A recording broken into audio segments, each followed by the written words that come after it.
राधे श्याम श्याम श्याम। जय गोवर्धन गिरधारी राधे श्याम श्याम श्याम।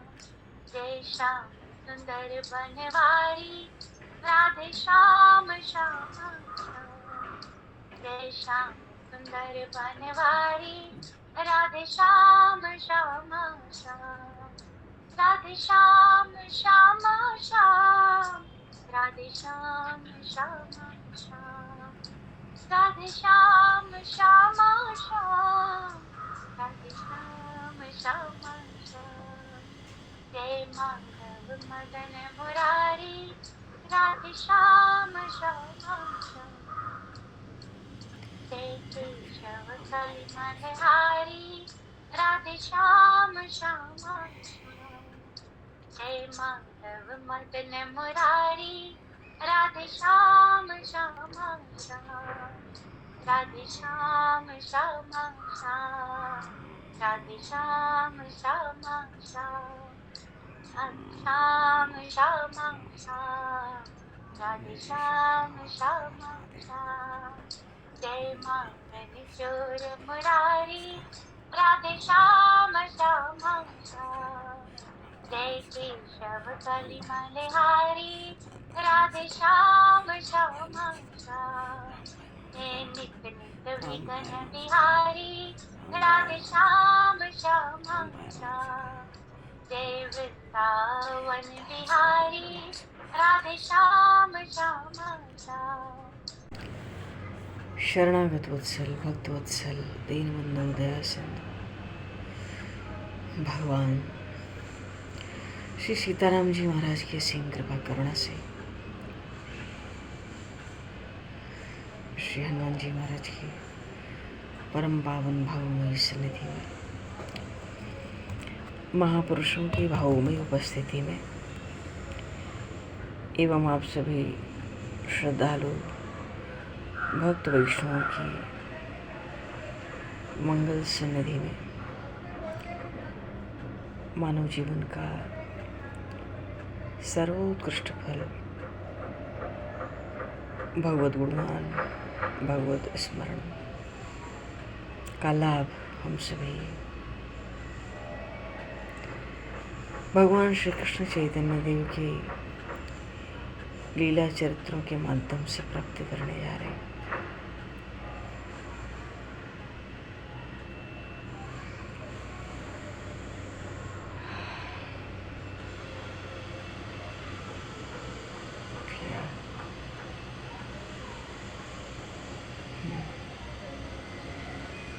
भगवान श्री कृष्ण चैतन्य देव के लीला चरित्रों के माध्यम से प्राप्त करें। सर्वप्रथम आप सभी भक्तजनों के श्री चरणों में भगवत भाव से सादर वंदन, सादर नमन। आप सभी को यथायोग्य जय सिया राम, जय जय श्री राधे, हरि शरण, जय।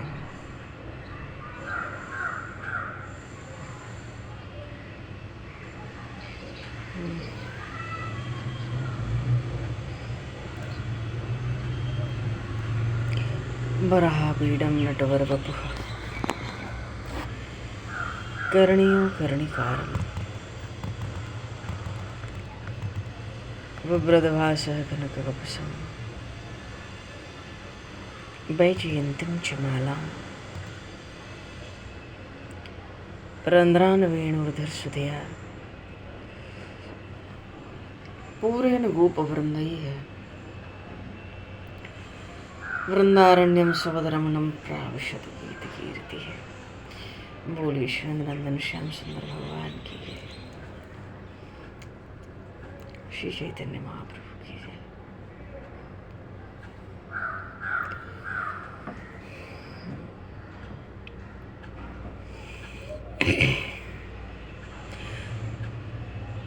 जीव तो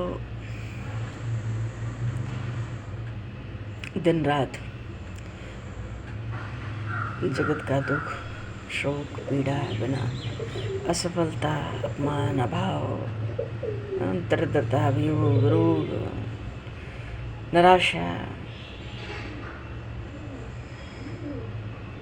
देख देख कर भयभीत होता है। पर भगवान तो बड़े चतुर खिलाड़ी हैं।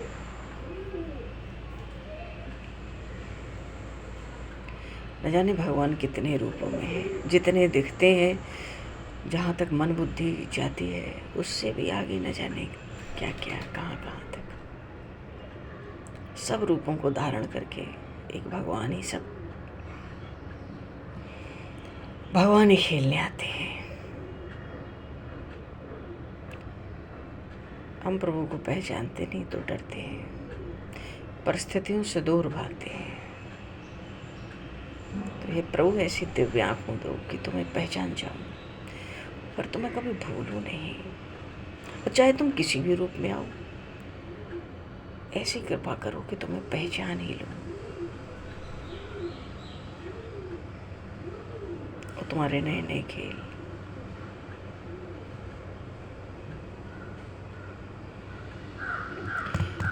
भगवान शिव का बोली गौरी शंकर भगवान की जय। भगवान शिव के एक भक्त थे गुणनिधि।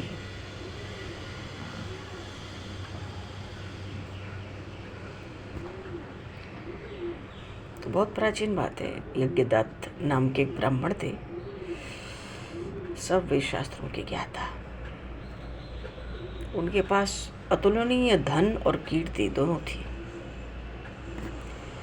पत्नी भी सर्वगुण संपन्न। तो बहुत काल बाद, बहुत समय पीछे एक पुत्र उत्पन्न हुआ। उसी का नाम था गुणनिधि। बाल्यावस्था में तो गुणनिधि जी ने कुछ दिन धर्मशास्त्रों का, अन्य विद्याओं का अध्ययन किया और बाद में कुसंगति में पड़ गए। कुसंगति का प्रभाव ऐसा कि धर्म विरुद्ध कार्य करने लगे। माँ से धन लेते और जुआ खेलने जाते। धीरे धीरे पिता के द्वारा जो अर्जित संग्रहित धन था, धन तो नष्ट किया, उनका जो यश था ना जगत में, कीर्ति, वो भी सब नष्ट करने लगे। कुसंगति का ऐसा प्रभाव, ब्राह्मण कुमार है पर न स्नान, संध्या,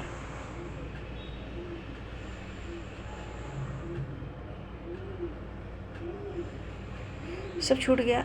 इतना ही नहीं, शास्त्रों की निंदा करने लगे। शास्त्रों की निंदा करने वालों के साथ रहने लगे, चोरी करने लगे, मद्यपान करने लगे, बड़े बड़े कुकर्म, परस्त्री गमन करने लगे। पर माँ का स्नेह ममता ऐसी थी पुत्र से, कुछ कहती न थी और न पिता को कुछ बताती थी। तो उनके पिता यज्ञदत्त को कुछ पता ही नहीं चला पुत्र किस राह पर चल रहा है। और जब 16 वर्ष के हुए, बहुत धन खर्च किया पिता ने और एक शीलवती कन्या से गुणनिधि का विवाह कर दिया।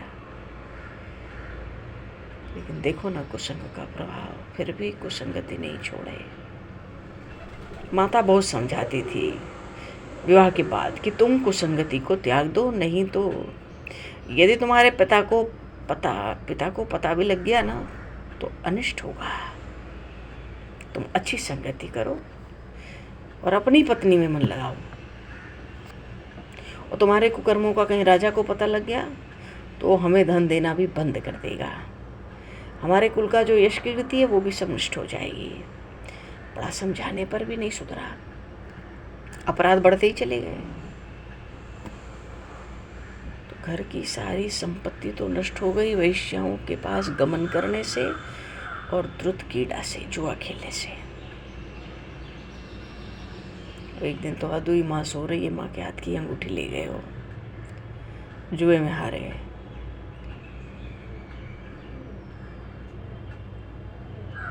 तो अचानक एक दिन गुणनिधि जी के पिताजी यज्ञदत्त ने पत्नी की उसी अंगूठी को एक जुआरी के हाथ में देखा। डांटा उसको बहुत जोर से, पूछा तुमने ये अंगूठी कहाँ से ली है? जुआरी डर गया क्योंकि तो बहुत बड़े ब्राह्मण विद्वान थे।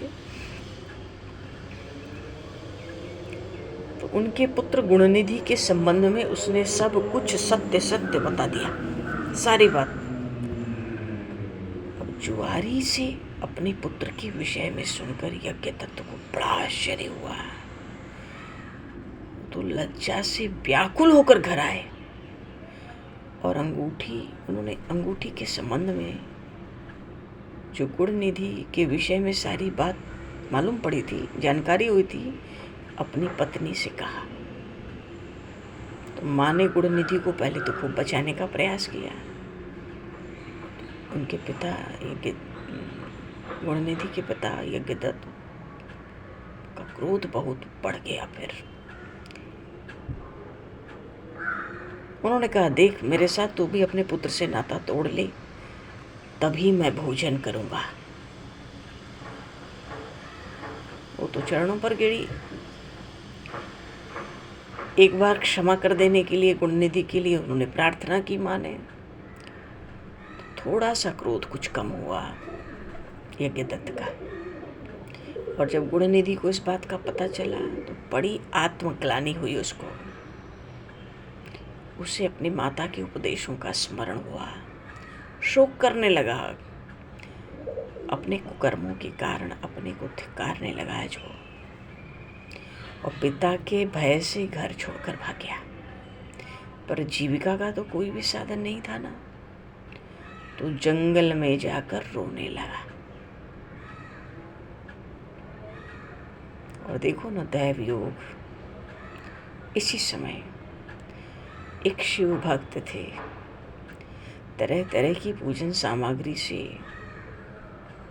और अपने साथ अनेक शिव भक्तों को लेकर वो जा रहे थे, क्योंकि भाई सब व्रतों में उत्तम व्रत उस दिन सब वेद शास्त्रों के द्वारा वर्णित शिवरात्रि, महाशिवरात्रि व्रत का दिन था। उसी लिए सब भक्त मिलकर शिवालय जा रहे थे और तरह तरह के पकवान, उसकी बढ़िया बढ़िया सुगंध। गुणनिधि की भूख तो बहुत बढ़ गई,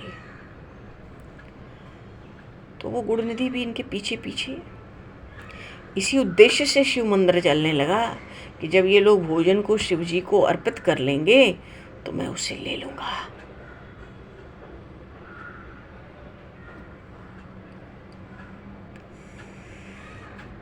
तो भक्तों ने मिलकर 16 प्रकार से भगवान शिव का पूजन किया, सब भोग अर्पित किया, भगवान शिव की स्तुति की। कुछ देर बाद भक्तों को नींद आ गई, तो जो छिपकर बैठे थे ना गुणनिधि, उन्होंने भोजन उठा लिया। पर जब लौटने लगे मंदिर से भोजन लेके, तो गुणनिधि का पैर एक शिव भक्त के पैर से लग गया, तो वो जग गया और चोर चोर चोर चोर कह के चिल्लाने लगा। भाई जान बचाकर गुणनिधि भगा, पर एक नगर का ही कोई रक्षक था, अपने तीर से मार गिराया गुणनिधि को।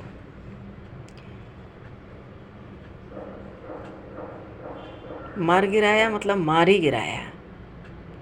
तो लेने के लिए भयंकर यमदूत आए, उसे ले जाने लगे। उसी समय भगवान शिव ने अपने गणों से कहा,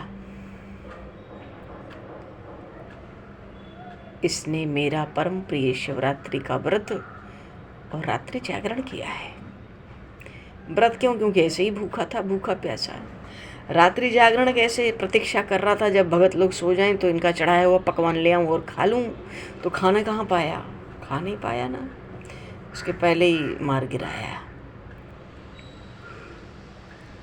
तो भगवान शिव ने अपने गणों से कहा, इनको यमदूतों से छुड़ा लाओ, इसने मेरा परम प्रिय शिवरात्रि व्रत और जागरण किया है। तो यमदूत पहले विरोध किए, शिवगणों ने उनको शिव जी का संदेश सुना दिया, छुड़ाकर भगवान शिव के पास लाए। शिव जी के अनुग्रह से महान शिव भक्त हो गए, और वही कलिंग देश के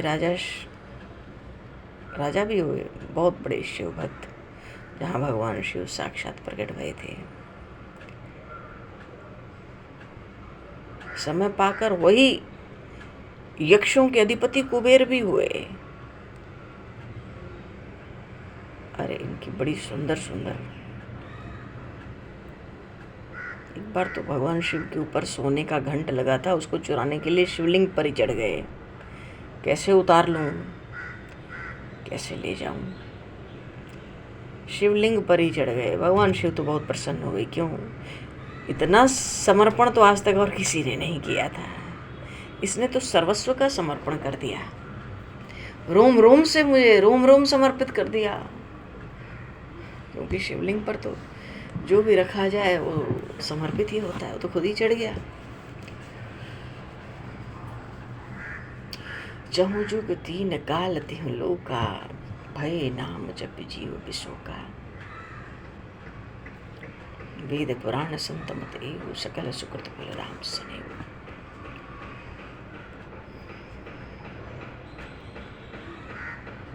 भगवान मनुष्य जीवन का असली लक्ष्य तो यही है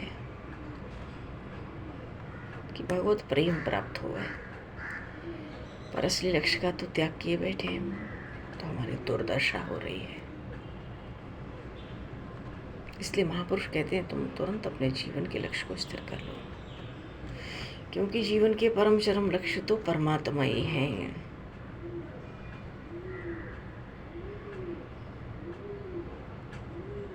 जगत में किसी से प्रेम हो जाए, उस प्रेम के बीच में भगवान ना रहे, तो प्रेम का अंत बड़ा दुखद होता है। इसलिए कोई भी संबंध हो, भगवान के ही नाते हो। और भगवान जैसा प्रेम जीव से करते हैं, वैसा प्रेम हमसे दूसरा कोई कर नहीं सकता।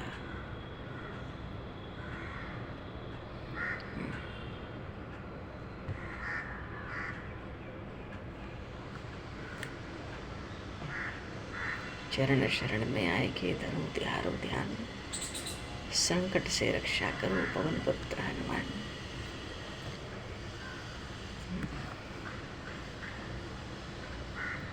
देखो संकट कितना बड़ा था सार्वभौम के घर में। हम विचार करें, सार्वभौम का जो जामाता था उसको विसूची का रोग हो गया था। विसूची का रोग कहते हैं कि खूब तगड़ी दस्त लग जाए, वमन होने लगे, सन्निपात हो जाए, वात पित्त कफ सब उखड़ जाए,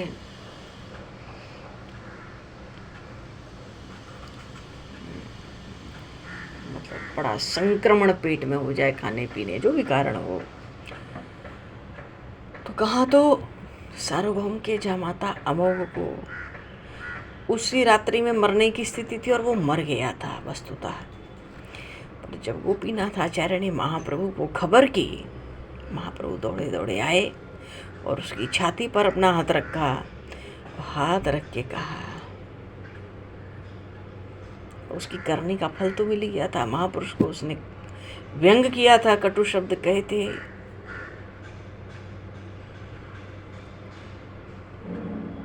क्या आफत है कि सन्यासी है भाई, कितना खाता है अकेला।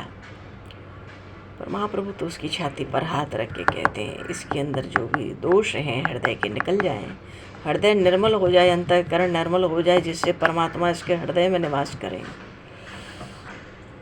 रहता है भक्तों के घर में, न जाने ऐसा मात्सर्य इसके अंतःकरण में कहाँ प्रवेश किया।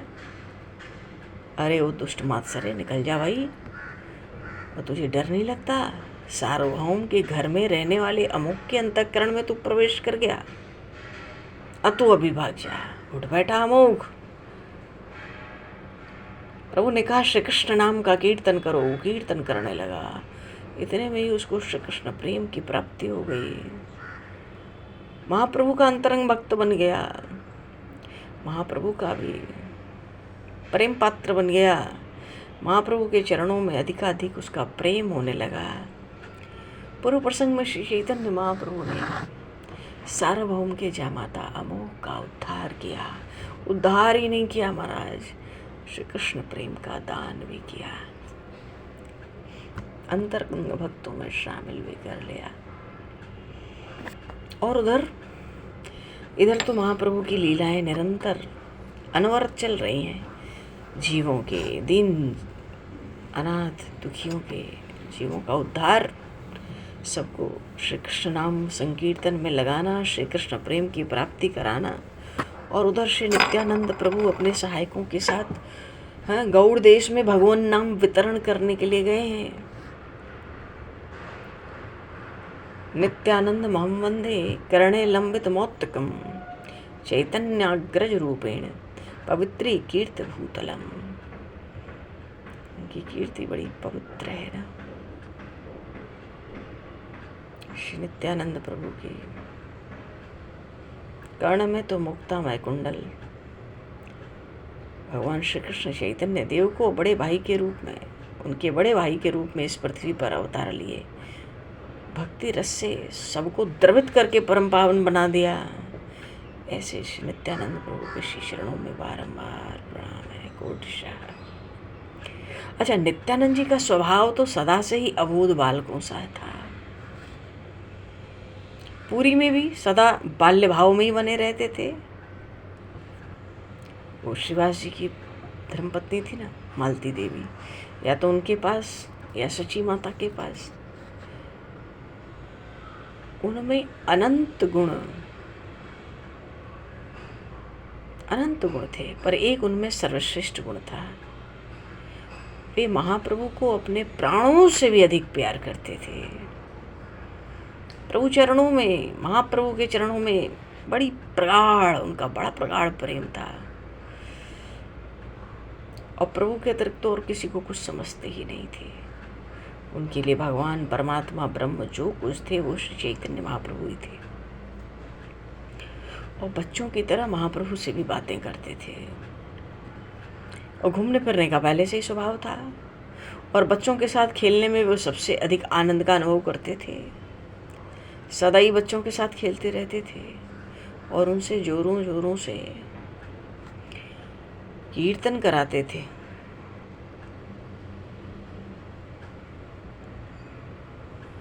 तो बच्चों से क्या कीर्तन कराते थे, बड़े आनंद से बच्चे भी उनके साथ लग के खूब कीर्तन करते हैं। गौर हरि बोल, गौर हरि बोल, गौर हरि बोल, गौर हरि बोल, चैतन्य कृष्ण श्री गौर हरि बोल, चैतन्य कृष्ण श्री गौर हरि बोल, गौर हरि बोल, गौर हरि बोल, गौर हरि बोल, गौर हरि बोल, चैतन्य कृष्ण श्री गौर हरि बोल, चैतन्य कृष्ण श्री गौर हरि बोल, चैतन्य कृष्ण श्री गौर हरि बोल, गौर हरि बोल, गौर हरि बोल, गौर हरि बोल, गौर हरि बोल, चैतन्य कृष्ण श्री गौर हरि बोल, चैतन्य कृष्ण श्री गौर हरि बोल, चैतन्य कृष्ण श्री गौर हरि बोल, गौर हरि बोल, गौर हरि बोल, गौर हरि बोल, गौर हरि बोल, चैतन्य कृष्ण श्री गौर हरि बोल, चैतन्य कृष्ण श्री गौर हरि बोल, चैतन्य। क्यों? महाप्रभु के श्री चरणों में ही उनका अत्यंत प्रगाढ़ प्रेम था। गौर हरि का ही कीर्तन कराते थे, मानो ये जो गौर चंद्र हैं, गौरांग, ये साक्षात श्री हरि है, इनकी जय जयकार बोलो। गौर हरि बोल, गौर हरि बोल, चैतन्य कृष्ण श्री गौर हरि बोल। क्यों? गौर और हरि उनकी दृष्टि में दो थे नहीं। तो इन नामों से वो धूम मचा देते थे बच्चों में। और तब उनके मुख से इस संकीर्तन को सुनकर बच्चों के मुख से बहुत प्रसन्न होते थे। तो एक दिन महाप्रभु ने इनको अपने पास बुलाकर कहा, अरे मेरा आपके प्रति कितना स्नेह है इसे मैं ही जानता हूँ। मैं आपको एक क्षण भी अपने से अलग नहीं करना चाहता, पर जीवों का दुख मुझसे देखा नहीं जाता। और गौड़ देश के मनुष्य तो भगवान को एकदम भूल गए हैं। जो कुछ थोड़े बहुत पढ़े हैं वे अपनी विद्या के अभिमान में सदा चूर बने रहते हैं।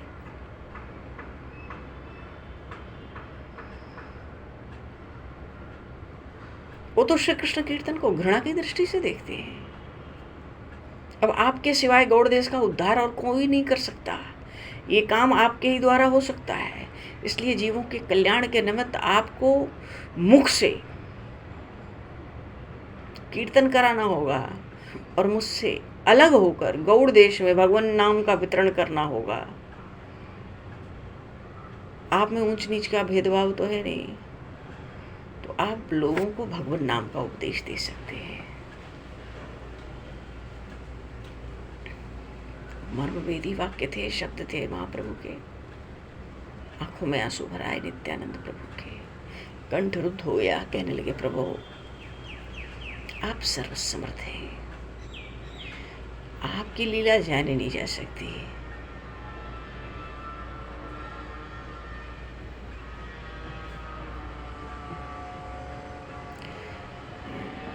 आप क्या कराना चाहते हैं?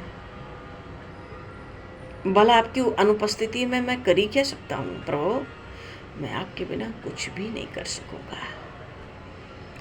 इसलिए मुझे अपने चरणों से आप अलग न करें। तो महाप्रभु ने कहा आप समय समय पर मुझे यहाँ आकर दर्शन दे जाया करना और भगवान जगन्नाथ के भी दर्शन कर जाया करना। लेकिन अब तो आपको गौड़ देश जाना ही चाहिए। विवश हो गए नित्यानंद जी, क्या करें? आज्ञा सर परना तुम्हारी। विवश होकर महाप्रभु की आज्ञा शिरोधार्य की। साथ में अभिराम दास, गदाधर दास, कृष्णदास, पुरंदर पंडित, ये सब भक्त हैं, सब गौड़ देश के लिए चले गए। तो भय तो नहीं था भीतर कुछ, क्योंकि महाप्रभु ने स्वयं कह दिया था कि मैं सदा आपके साथ रहूंगा। बिना किसी भेदभाव के निडर होकर सब जगह भगवान नाम वितरण करो। तो इस बात पर पूर्ण विश्वास करते हुए नित्यानंद जी प्रेम में विभोर होकर आगे बढ़ने लगे। आनंद में झूमते हुए, मस्ती में नाचते हैं और गौरचंद्र की दया का स्मरण कर करके महाप्रभु के स्मरण करते जा रहे हैं प्रभु का और भक्तों के साथ चले जा रहे हैं। अपने लिए तो उनका कोई कर्तव्य था ही नहीं, वो जीवों के कल्याण के निमित्त अपने प्रभु की आज्ञा शिरोधार्य करके गौड़ देश में आए थे।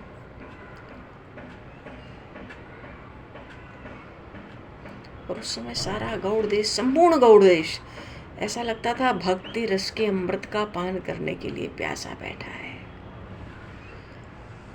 खासकर जो निम्न कहलाने वाली जातियां थी, इनके लिए भगवत भजन का अधिकार ही नहीं था। बड़े बड़े विद्वान पंडित उन्हें परामर्श का, जैसे विद्वान तो वहाँ कुछ ज़्यादा ही विद्वान थे, बहुत ज़्यादा ज्ञानी थे, इतने ज्ञानी थे कि इन्होंने इनको भक्ति से दूर रख रखा था। पर भक्ति में तो भगवान ने सदा से ही कहा है कि सर्वाधिकार है।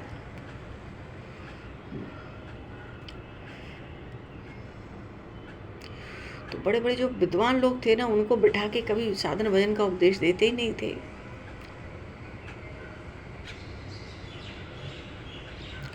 तो सबको बड़ी प्रभु के चरण कमलों तक पहुंचने के, सभी लोग भगवान के चरण कमलों में पहुंच जाएं, इसके अधिकारी हो सकें, तो ऐसा सुंदर अवसर श्री नित्यानंद प्रभु को मिला ना।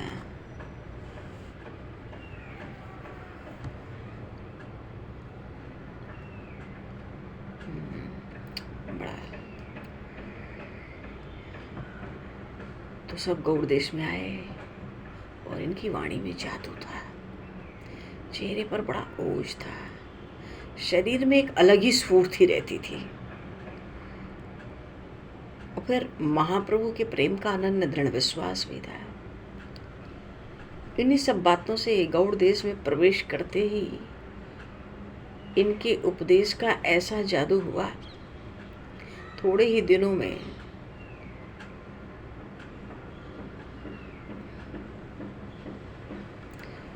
भगवान के नाम का जो उपदेश दिया लोगों को बिना किसी भेदभाव के,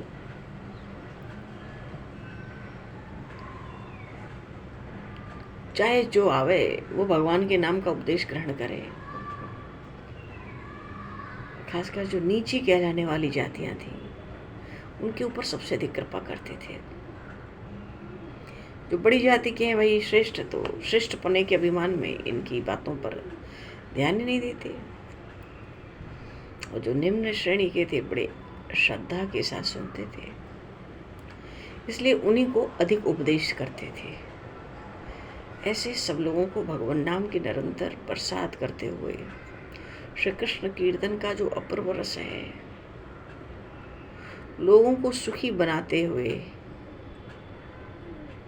वहाँ का एक पानीहाटी गांव, वहीं रहते थे।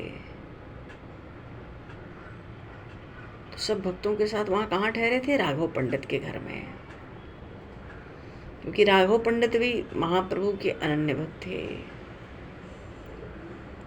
उन्होंने अपने साथियों के साथ नित्यानंद प्रभु की उनका खूब स्वागत सत्कार किया और उनके प्रचार के लिए भी बाहरी गांवों में जाने लगे, भगवान नाम प्रचार के लिए उनके साथ।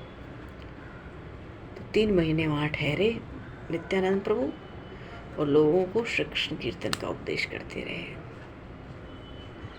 साथियों के साथ गंगा जी के किनारे किनारे गांव में जाते और वहाँ सभी से श्री कृष्ण कीर्तन करने के लिए कहते।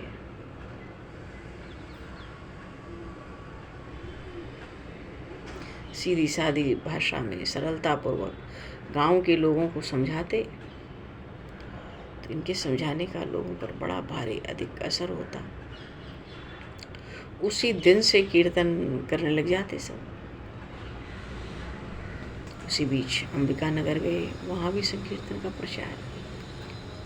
वहाँ से सूर्यदास पंडित ने इनका खूब आदर सत्कार किया। भक्तों के साथ उन्हीं के घर पर रहे फिर कुछ काल।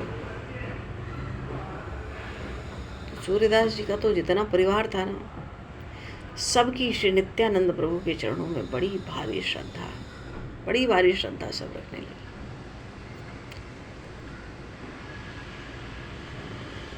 तो एक तो पानीहाटी में भगवान नाम और भगवत भक्ति की आनंदमय प्रेममय धारा बहाई। अपने परिकरों के साथ फिर इड़दह में गदाधर दास के घर ठहरे। हाँ, यहाँ पर ये था कि इस गांव में गदाधर दास के यहाँ भक्तों के साथ रहते थे, सब वहीं ठहरे हुए थे। तो इस गांव में एक मुसलमान काजी संकीर्तन का बड़ा विरोधी था। पर श्री नित्यानंद जी के प्रभाव से वो भी स्वयं संकीर्तन में आकर नाचने लगा। बोली श्री भगवान नाम महाराज की जय, तो भी नाचने लगा। इससे नित्यानंद प्रभु का प्रभाव कितना अधिक बढ़ गया होगा। अनन्य श्रद्धा करने लगे इनके श्री चरणों में लोग। और चारों ओर श्री कृष्ण चैतन्य की जय जयकार होती, नित्यानंद प्रभु की जय जयकार होती, गौर निताई की जय जयकार होती। गौर तो गौरचंद गौर हरि श्री चैतन्य महाप्रभु, और गौर और निताई हैं श्री नित्यानंद जी। इन दोनों की जय जयकार सुनाई देने लगती है। आगे गए तो खड़दह पहुंचे। वहाँ चैतन्य दास थे, पुरंदर पंडित भक्तों का खूब मिल के आदर सत्कार किए। जितना योगदान होना था भगवान नाम के प्रचार में वो भी करते।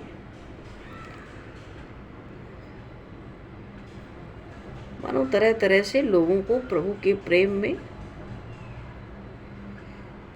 प्रभु प्रेमी बनाते हुए ये जो महामहिम श्री नित्यानंद प्रभु जी हैं, सप्तगांव पहुंच गए। उस समय बंगाल में जो स्वर्ण वणिक जाति के लोग थे, अत्यंत नीच समझे जाते थे। अजी उनके हाथ का जल पीना तो दूर, बड़े बड़े पंडित विद्वान उनके स्पर्श करने से भी घृणा करते थे। नित्यानंद प्रभु जी ने सबसे पहले इन्हीं लोगों को अपनाया। और वे लोग संपत्ति होती थी उनके पास,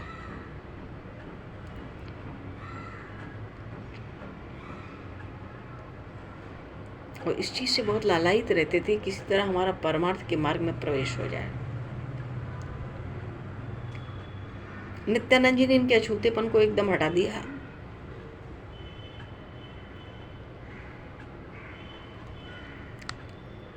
और एक उद्धरण दत्त थे, बहुत धनवान थे, धनी मानी, उनके घर पे ठहरे हुए थे और सब श्रेष्ठ जातियों को भी वहाँ भगवत भक्ति का उपदेश दिया। तो स्वर्ण के वणिक थे, बड़ी भारी जागृति हुई भगवान नाम और भगवत भक्ति के प्रति। ये काम बड़े साहस का था,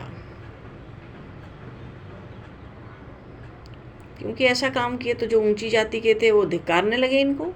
हम तो इनके हाथ का छुआ, इनका स्पर्श हो जाए तो क्या क्या करना पड़ता है, और आप तो इनके बीच में दिन रात रहते, पर किसी बात से घबराते नहीं, कोई परवाह ही नहीं किसी बात की।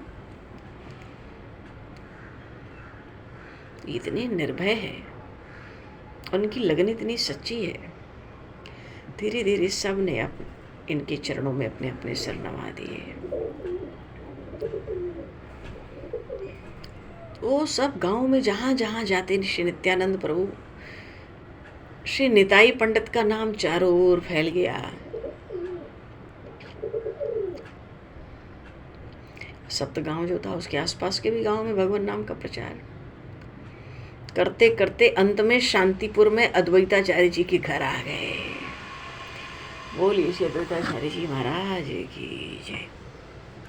मानो नवद्वीप के पास आ गए। तो नवद्वीप के आसपास आगे के क्षेत्र तो गौड़ देश हैं, कोई दूर तो था नहीं।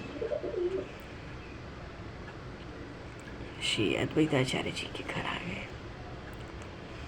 वो आचार्य जब देखे तो इतने प्रसन्न, इतने आनंदित हो गए, जल्दी से दौड़ के बड़ा प्रगाढ़ आलिंगन किया, प्रेम के अश्रु बहाने लगे। दोनों ही महापुरुष प्रेम में विभोर होकर एक दूसरे को जोरों से आलिंगन कर रहे थे। बहुत देर पीछे प्रेम का आवेग कम हुआ।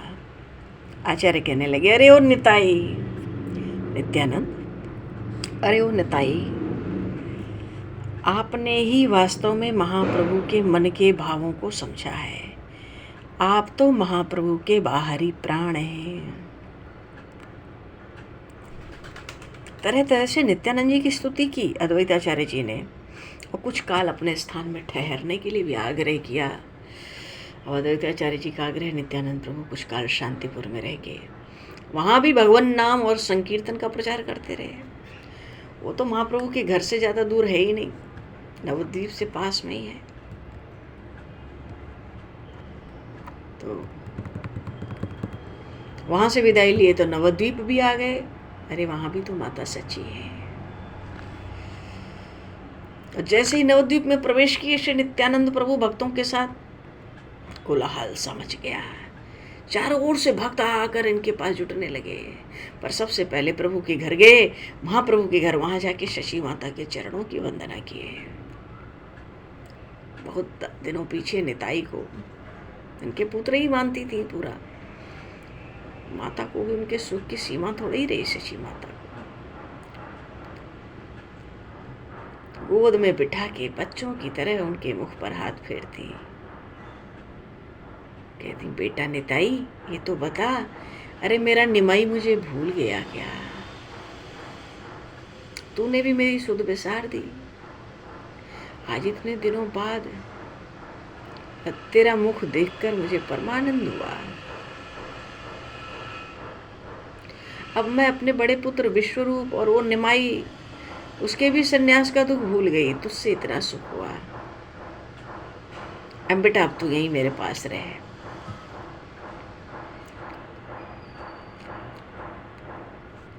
यहीं से संकीर्तन का प्रचार कर और भक्तों के साथ यहीं कीर्तन कर।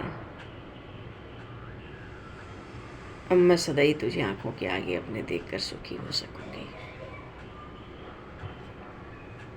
माता के हृदय में तो परमानंद उमड़ रहा था। इतने समय बाद निताई आ गया। वो भी आएगा, फिर वो मेरा निमाई भी आएगा। बहुत आनंद हुआ। और वैसे भी भक्तों का आना जाना शची माता के यहाँ तो खूब होता ही था। शची माता की सार संभार तो सब करते ही थे। वहाँ कोई उत्सव कुछ होता, वहाँ पे बड़ा संकीर्तन भजन का आनंद होता। सब आनंद रस में सराबोर हो जाते। बोली श्री चैतन्य महाप्रभु की जय, श्री नित्यानंद प्रभु की जय, राम राजा सरकार की जय, श्री राधे कृष्ण भगवान की जय, गौरी शंकर भगवान की जय, और श्री हनुमान जी महाराज की जय, सब संतन की जय, सब भक्तन की जय, श्री सद्गुरुदेव भगवान की जय। समय को दृष्टिगत करते हुए अब आज यहीं पर वाणी को विराम। वाक्य पुष्पांजलि। प्रभु के श्री चरणों में सादर समर्पित। आप सभी को भी यथा योग्य